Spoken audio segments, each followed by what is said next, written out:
Hello दोस्तों, स्वागत है आप सभी को मेरे इस वीडियो में।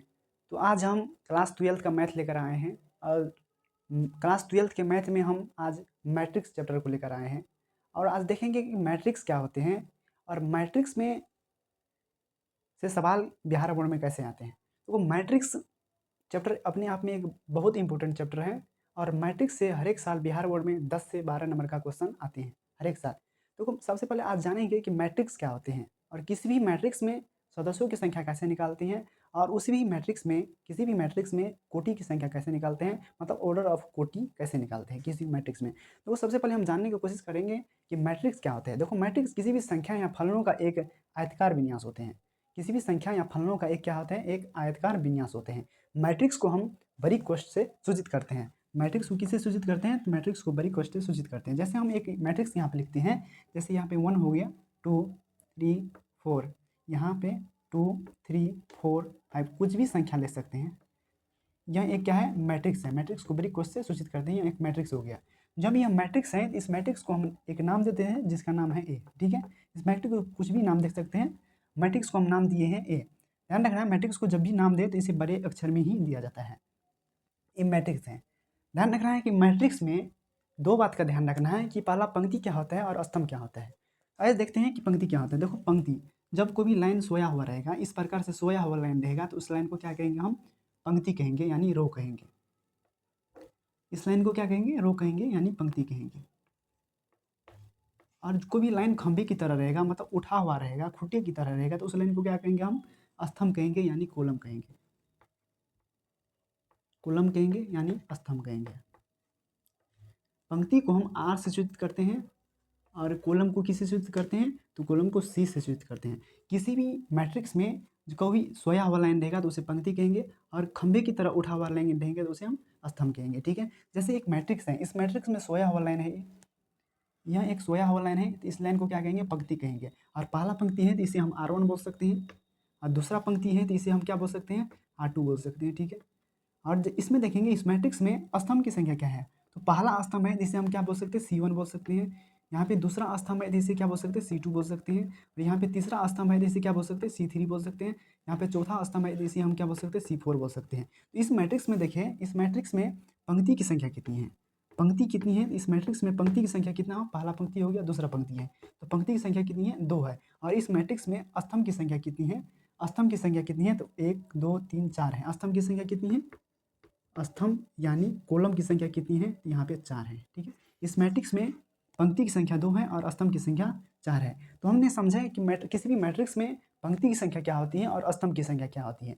आप समझेंगे कोई भी मैट्रिक्स है तो इस मैट्रिक्स में सदस्यों की संख्या कैसे निकालते हैं। तो किसी भी मैट्रिक्स में देखो, जैसे मैट्रिक्स लेते हैं यहाँ पे 1 2 3 4 5 6, मैट्रिक्स कुछ भी ले सकते हैं। इस मैट्रिक्स को हम नाम देते हैं ए। ठीक है, और इस मैट्रिक्स में जानेंगे कि इस मैट्रिक्स में सदस्यों की संख्या कैसे निकालते हैं। तो वो सदस्यों की संख्या निकालने के लिए डायरेक्ट भी निकाल सकते हैं, जैसे 1 2 3 4 5 6, इसमें 6 सदस्य हैं, डायरेक्ट भी कर सकते हैं, ऐसे फार्मूला से भी निकाल सकते हैं। जैसे यहाँ पे लिखेंगे कि सदस्यों की संख्या बराबर सदस्यों की संख्या बराबर, देखो सदस्यों की संख्या बराबर होता है पंक्ति गुना स्तंभ। पंक्ति को हम आर से सूचित करते हैं तो पंक्ति को आर से सूचित कर देते हैं, और कॉलम को सी से सूचित करते हैं तो इसे सी से सूचित कर देते हैं।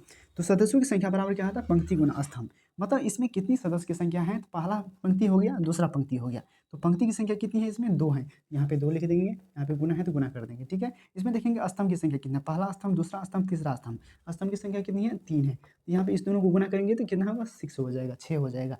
तो इस आव्यूह में सदस्यों की संख्या कितनी है, 6 है। ठीक है, यहाँ पहला टाइप हो गया, टाइप नंबर 1 हो गया। देखो टाइप नंबर 2 कैसे सवाल आता है, तो टाइप नंबर 2 देखते हैं कि सदस्यों की संख्या में कैसे सवाल आता है। तो सवाल है कि किसी भी मैट्रिक्स में किसी भी मैट्रिक्स में पंक्ति की संख्या, किसी भी मैट्रिक्स में क्या है, पंक्ति बराबर कितनी है, तो पंक्ति बराबर 5 है। और किसी भी मैट्रिक्स में पंक्ति बराबर 5 है तथा स्तंभ की संख्या कितनी है, स्तंभ यानी कॉलम की संख्या कितनी है, 6 है। तो मैट्रिक्स में सदस्यों की संख्या क्या होगा, सदस्यों